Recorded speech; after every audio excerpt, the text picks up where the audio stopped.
दिल्ली की एक चमचमाती रात थी। तारीख थी 10 जनवरी 2026। रात के 1:20 हो चुके थे।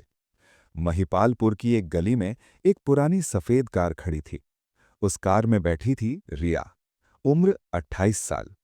काली साड़ी पहनी हुई थी, मेकअप अच्छा किया हुआ था, लेकिन आंखों में थकान साफ दिख रही थी। रिया पिछले 9 साल से एक बहुत गंदा धंधा चलाती थी। वो छोटे छोटे गांवों से लड़कियों को लाती थी। उन्हें झूठ बोलती थी, दिल्ली में अच्छी नौकरी मिलेगी, पार्लर में काम करना है, अच्छा पैसा मिलेगा। फिर उन लड़कियों को अमीर लोगों को पैसे लेकर बेच देती थी। उसके पास 50 से ज्यादा लड़कियों का नेटवर्क था।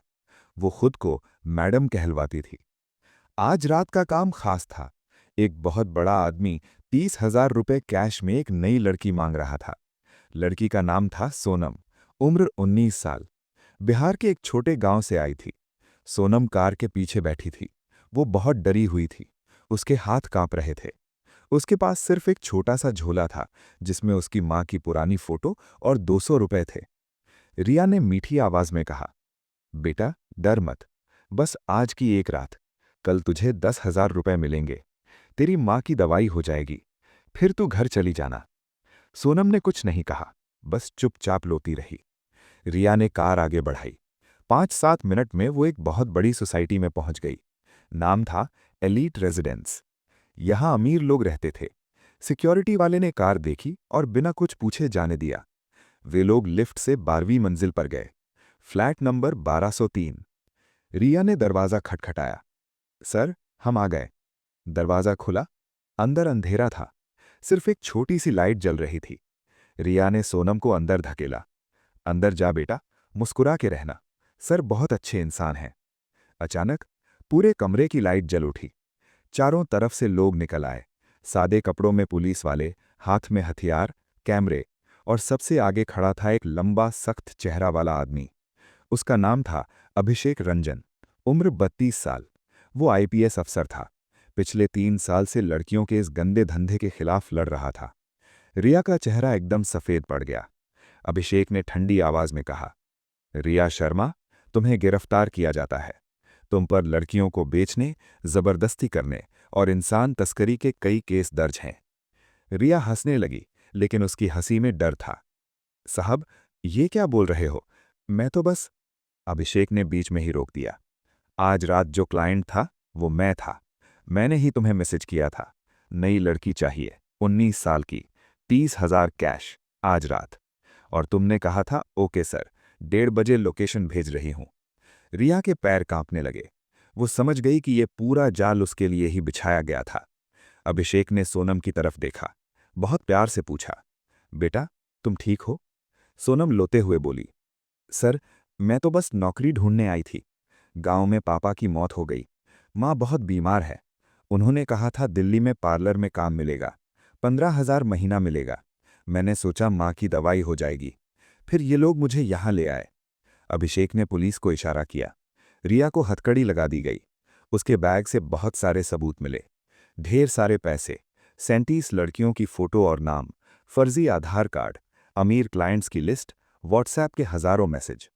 अगले 3 दिन अभिषेक और उसकी टीम ने रात दिन मेहनत की।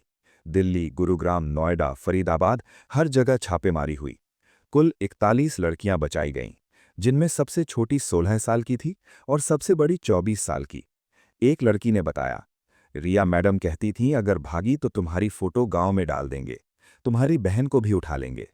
दूसरी ने कहा, मुझे दवाइयां देकर बेहोश कर देते थे। जब मैं रोती थी तो मारते थे। तीसरी ने रोते हुए कहा, रिया मैडम खुद मुझे सिखाती थीं कि क्लाइंट को कैसे खुश करना है। कहती थीं, ये तुम्हारी जिंदगी है अब। अभिषेक हर बात सुनता रहा। उसके मन में गुस्सा भी था, दुख भी। रिया से पूछताछ। थाने में सुबह के 4 बजे। अभिषेक ने पूछा, रिया, तुम भी तो किसी की बेटी थी, फिर ये गंदा काम क्यों किया? रिया पहली बार रो पड़ी। उसने कहा, साहब, मैं भी 19 साल की थी। पटना से दिल्ली लाई गई थी। पहले 2 साल मेरी जिंदगी खत्म हो गई। मारपीट, दवाइयां, अपमान। फिर मैंने सोचा अगर मैं ये नहीं करूंगी तो कोई और करेगा। कम से कम मैं लड़कियों को अच्छे क्लाइंट्स तक भेजूंगी। कम से कम मारपीट तो कम होगी। मैं खुद को बचाने की कोशिश कर रही थी, और उन्हें भी। अभिषेक चुप रहा। फिर बोला, तुमने 41 लड़कियों को आज़ादी दी है आज, लेकिन तुम्हारी वजह से हजारों लड़कियां बर्बाद हुई हैं। अब कोर्ट फैसला करेगा। रिया ने सिर झुका लिया और धीरे से बोली, सजा दे दीजिए साहब, शायद जेल में मुझे थोड़ा सुकून मिले। मैं बहुत थक गई हूं। कोर्ट में फैसला। 3 महीने बाद। रिया ने सब कुछ मान लिया, कोई बहाना नहीं बनाया। उसने खुद कहा, मैंने ये धंधा इसलिए शुरू किया क्योंकि मैं टूट चुकी थी। फिर मैं लालची हो गई। मुझे सजा चाहिए। जज ने उम्र कैद की सजा सुनाई, साथ में 5 करोड़ रुपए का जुर्माना। आज क्या हो रहा है? सोनम अब एक अच्छे एनजीओ में रहती है, पढ़ाई शुरू कर दी है, काउंसलिंग ले रही है। एक दिन अभिषेक से मिली। उसने कहा, सर, आपने मुझे सिर्फ जिंदगी नहीं दी, आपने मुझे इज्जत दी। अभिषेक मुस्कुराया, बोला, बेटा, तुम्हारी हिम्मत ने मुझे भी बहुत कुछ सिखाया। और रिया, वो आज तिहाड़ जेल में है।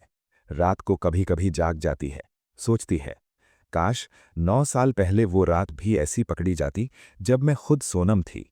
अंत। ये कहानी सिर्फ एक कहानी नहीं है। हमारे देश में हर साल हजारों लड़कियां ऐसे जाल में फंसती हैं। एक 30,000 रुपए की डील ने एक बहुत बड़ा गंदा धंधा खत्म कर दिया। कभी कभी शिकारी खुद शिकार बन जाता है, और वो भी अपने ही बनाए जाल में।